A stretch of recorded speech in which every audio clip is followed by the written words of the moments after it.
Growing up, my mother used to always tell me I needed to be more thick-skinned. I couldn't let the things that people said or did, or even the things they thought about me or my family, bother me. I couldn't let that get under my skin. Today, we're talking about why we're thick-skinned and what we can do about it.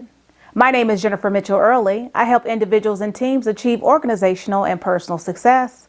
And this is Leadership Matters.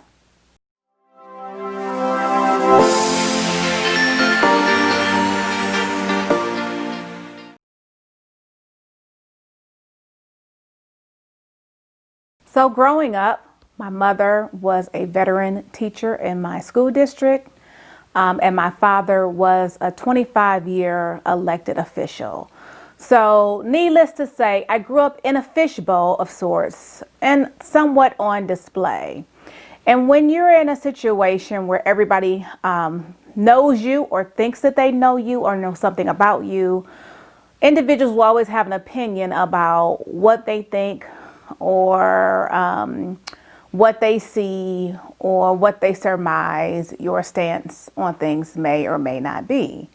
And so when I grew up, my brother and I were subjected to a lot of thoughts, both by our peers and by adults in the district who felt overly familiar with us. I'll put it that way. And so, there were cartoons about my dad. I had individuals tell me about how they loved being in my mother's class. When she wrote on the chalkboard, they watched her booty jiggle. It was just, craziness that as an adult in the middle of life, I kind of chalk up. I've been doing this long enough and been living this way, both involuntarily and now voluntarily for so long that I've learned how to deal with it. But growing up, it was always hard to listen to either one of my parents or my brother or myself be the butt of jokes. And that's why my mother would always say, Jennifer, you've got to be more thick-skinned. You can't let what people say or do or how they behave get under your skin. And at that point, you develop the never let them see you sweat mantra. You kind of live by, if you're wounded, no one knows it but you. You go home or you go and you privately lick your wounds. Certainly, if it is your intent to pursue a career in leadership or advocacy, politics, anything that puts you front and center, you've heard entertainers say this as well, you definitely have to be able to develop thick skin or else everything will bother you all the time. And that's no way to lead. That's no way to live. Is for you to remain in bondage to other people's thoughts, behaviors, ideas, and assumptions. Everyone likes to believe, or at least say, I don't care what people think. But innately in our humanity, in the way that we see ourselves and our self-concept, we really do care what people think. But today we're going to talk about how to no longer allow yourself to be in bondage to the criticism of others. We're going to talk about, gaining some perspective and how we can thicken our skin. The truth of the matter is we do care what people think.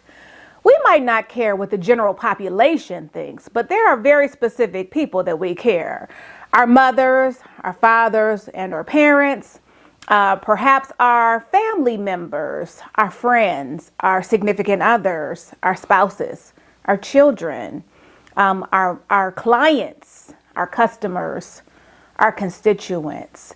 There are some people who we really do care what they think about us. And that's why we go so far as to always try to put our best foot forward. The reason why we care what people think is it's tied directly to our self-concept and our sense of self, which is born out of how we relate to others and how we see ourselves based on those relations or interactions. This part of our self-concept is referred to as our social self, and that's the roles that we play depending upon who we're interacting with, or how about the sides of ourselves that we allow to be seen by certain individuals under certain contexts. So you're studious and responsible in school with your students, your professors. You're responsible around your parents or your bosses. If you're professional, maybe aloof with your coworkers at work. You let your hair down, you can laugh, you're carefree around your friends. You know, you're pious when you go to church. That's what I mean by your social self. We care simply because of our social interactions with others, and that helps us to develop our self-concept. Simply stated, we don't get to know about ourselves in a vacuum. We get to know about ourselves through our interactions with others. We learn who we are by communicating with others, by receiving feedback from others, and by seeing their response to the interaction with us, their response to us. And that's how we develop our self-concept or our image of self. We take the feedback from those interactions, we make sense of it, and then we internalize it, and we decide whether or not we're going to accept it or we're going to reject it. No matter the situation, we go through this internal process each time, sometimes accepting it in whole, sometimes rejecting it in whole, or accepting or rejecting it in part. Either way, we're altered by these experiences. So take, for example, let's just say you think you're funny. And so, you crack jokes all the time, but how do you think you're funny? What do you base that off of? You base that off of how people interact with you, or to your humor specifically. So if people laugh and joke and like, man, you crazy, you're so funny every time you say something, or you crack me up the way you behave, then you start to infer that you're humorous. I know for me, I've always thought I was kind of serious, a serious personality, but I have been known to crack a joke or two. I just thought, I was goofy. But some of my friends are like, girl, you are so funny. And sometimes I think I use humor to break the monotony. I use humor to break the seriousness. I use humor to kind of balance things out. I use humor to deflect, to defend a situation, to breathe and let things kind of air out. So I can see now why people would think I'm funny. And I think I probably am funny sometimes. I'm sure my daughter doesn't agree with me, but I am. My friends tell me so. The real test of however it is you perceive yourself to be is how people respond to you. That's how we validate whether or not that's how we really are, is based on what other people, how they respond, the feedback they give us, and all of that. And that's why we care what people think. You can say you don't care, but we care. Now, you don't care about everybody, but there are certainly certain or specific individuals that you care very much about how they perceive you. And not only do we care about how they perceive us, but we allow their validation to actually authenticate our perception of our worthiness, of whether or not we see ourselves as worthy. And really, therein lies the problem. It's not that people will have their own opinions and they'll offer their own feedback or make their own evaluations and assessments, which may or may not be accurate. The problem is that we allow their assessments to determine our own assessment of our self-worth and our self-value. And that should come from us. Ultimately, we can't control what people think about us. Yes, you can put your best foot forward. Yes, you can always work towards excellence. Yes, you can be nice and be kind and all of those things. But ultimately, you cannot control what people think of you. And I'm going to throw something else out here. How about it's not even any of your business what somebody else thinks about you? What? It's none of my business. No. It's none of our business what people think about us. All we can do is be ourselves and be true to ourselves. That's a hard pill to swallow, that it's none of your business, right? Right, I get it. But don't worry. Got a couple things for you to take into consideration and apply so that you will no longer be prisoner to other people's criticisms. And, it's like when I preach. They always say that the preacher stands in a pool of blood because the word of God is a two-edged sword, right? So it cuts going and it cuts coming back. And so the videos and the teachings that I do are for both of us. I feel like there's a need, and I speak to it, to stop being a prisoner to other people's criticisms of you or what they think of you.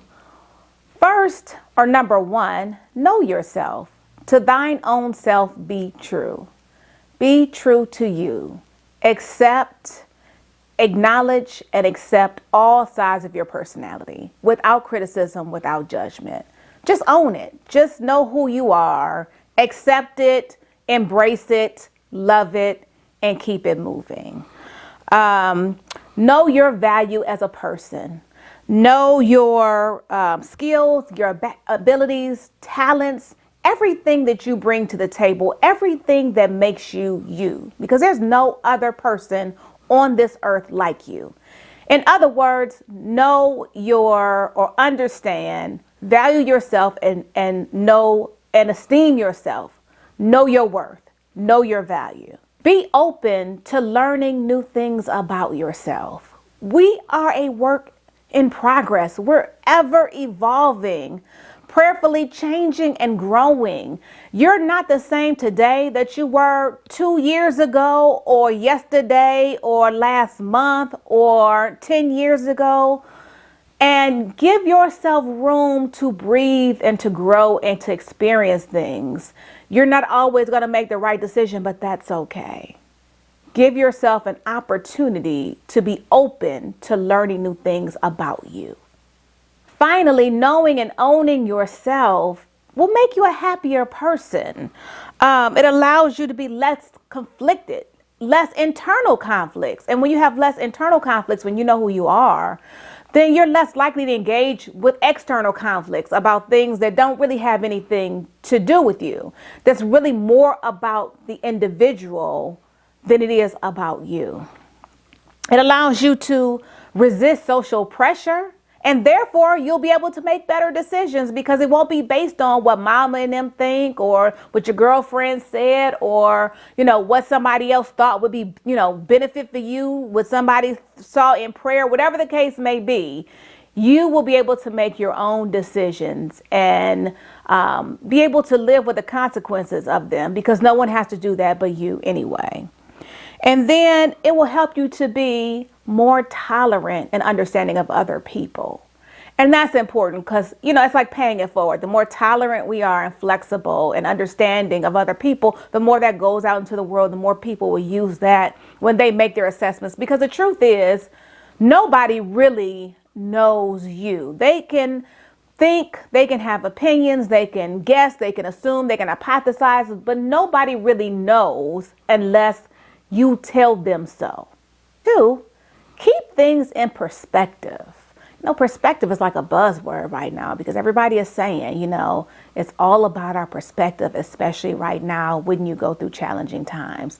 I'm saying it's about perspective all the time.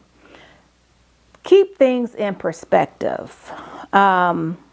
Everything isn't always what it appears to be or what it seems to be. Be careful about the stories that you tell yourself. Sometimes, I don't know if you're like me, sometimes something will happen and I'll say, I wonder if X, Y, and Z. Well, no, it probably was blah, blah, blah, blah. That's a story that I'm telling myself. I don't know if it's true. It's just something that my ego is supplying by way of an explanation so I can feel better about the situation. Be careful about the stories that you tell yourself. Understand it's a story, and our stories are not always accurate. They're very similar to when people say don't make assumptions.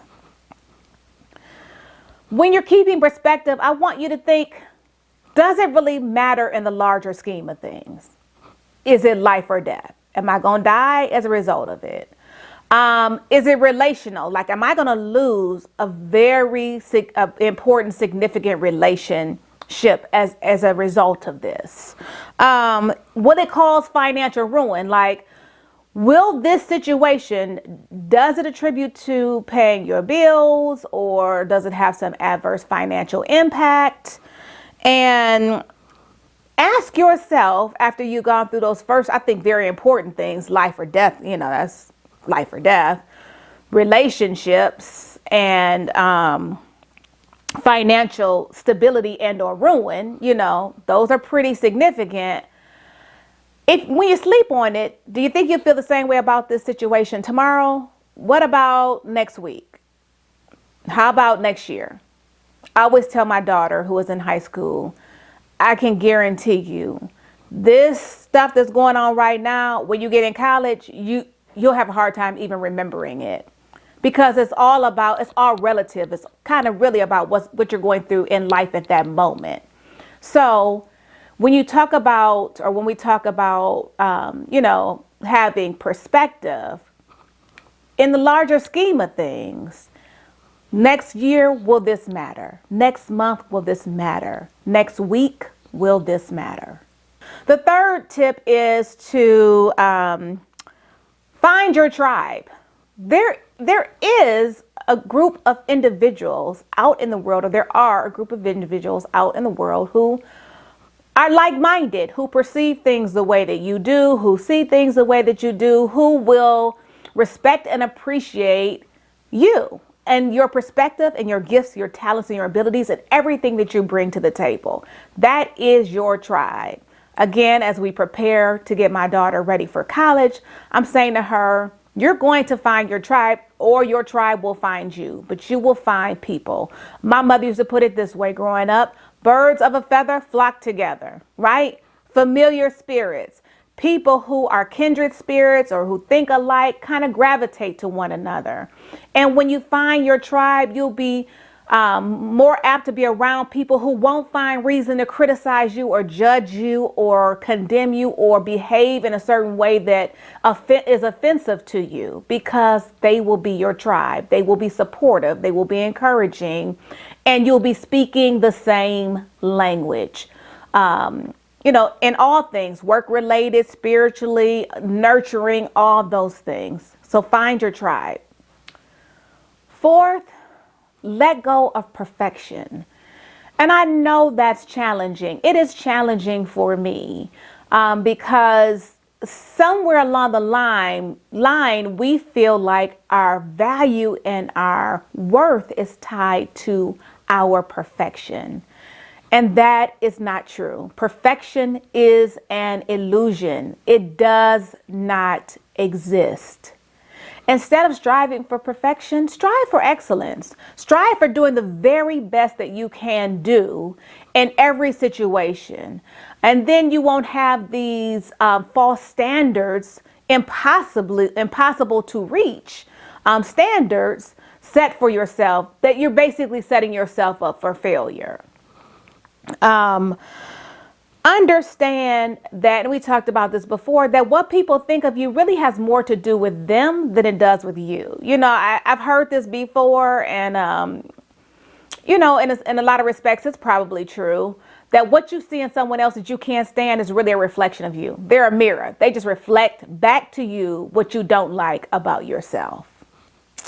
I don't know. That's that two-edged sword thing, right? That kind of cut you, didn't it? Don't worry. You preach it to the choir. I completely understand. You don't have to be perfect to be worthy. When you learn to love you for you, all sides of you, every aspect of you, every mistake that you've ever made, when you're able to forgive yourself and love yourself, then you will find your worth. Then you will be able to adequately understand, protect, and maintain your worth. Knowing your value, knowing your worth, everything is wrapped up in that. It is so paramount. Last, but certainly not least, is be your own friend. Be your own friend. Some of us have a hard time being kind to ourselves, giving ourselves grace, giving ourselves forgiveness, giving ourselves second opportunities to get it right. So if we can't do that for ourselves, how can we expect anyone else to do that for us? It's another illusion, because you're not going to get from someone else what you can't get from yourself. And you know why? If they don't see it in you, if you don't set the example for them, they don't know how to treat you. And if you're not treating yourself, if you're not being a friend to yourself, then they can't be a friend to you. They're going to be what they think a friend to you looks like, because you've given them no expectations, you've given them no instructions, you've given them no example, no roadmap, no correction, no feedback. Be a friend to you first. Be your own cheerleader. You don't need people to come next to you and rah, rah, rah. Sure, it's nice. It's great to have a tribe. But in some areas of life, in some valley experiences, all you gonna have is you. Encourage yourself. Sometimes you got to give a word to yourself. You got to be able to preach to yourself. You've got to be able to encourage yourself. Support you. Don't criticize. Look in the mirror and say, I love you. Learn to laugh at yourself. I'm going to say that the benefits of selfies for me, I mean, yes, who doesn't, it's affirming. That's definitely the case. You think you're cute. You think you freshly dressed and all of that. Like you everything is set and popping, or whatever the word is now. And you capture and you're like, yeah.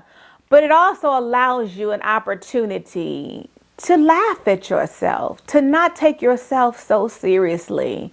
And I already told you, I think of myself as a serious personality a lot of times, because there's so many things that I have to deal with on a day-to-day basis that do not produce humor, which produce the opposite emotion of that. I say serious most of the time, but I have learned in the last, latter half here of my life to not take life so seriously. Number one, it's too short. And two, it's okay to laugh at yourself, laugh with yourself. There's many a time that I do something crazy. I dance in the mirror, I make a crazy statement, or I do something, and I literally crack myself up. It's okay. Learn to laugh at yourself. Don't take life so seriously. And when you don't take you so seriously, you won't take all that other garbage so seriously either. And that's the point. And last but not least, I talked about this intermittently. Forgive yourself. There's a lot of things that a lot of us do that we, in the moment or in hindsight, are like, what the freak was I thinking, right? I have done it. Sometimes I continue to do it. But guess what? If you can extend forgiveness to other people, you can certainly extend it to yourself. Why would you let someone else off the hook and still not be free because you won't let you off the hook? It just doesn't even make sense. It's okay to make mistakes. I've said this before. It's not the mistake that defines us. It's how we rebound, how we get up, how we move after the mistake. That's what defines us. And so, if you don't get anything else from this, love you, do you, support you, and forgive you. Look, we're all works in progress. We're all human, and words and behaviors, they cut. They're hurtful. We would be lying to say otherwise. But if you just take a step back and you really look at the situation and you look at yourself, you look within first and then you look out to get a better perspective, you'll know this is just a part of the process. And some of this stuff really isn't worth your time, effort, energy, or get this, your feelings. Stop taking all this stuff personal. Next year, this will be nothing but a thing. The next, after this valley, there'll be a peak. And when you go back down, you probably won't even remember, the petty, insignificant things about the valley. You will remember the nuggets, the times where people came through, the times that you surprised yourself, the times that you were kept, the way that you were able to keep your peace, and how different your life looks at the next peak than it did at the valley. So Yeah, you do need to have thicker skin, but I think you also have to have a better perspective about you. Thanks, everybody. Hope you have a great week.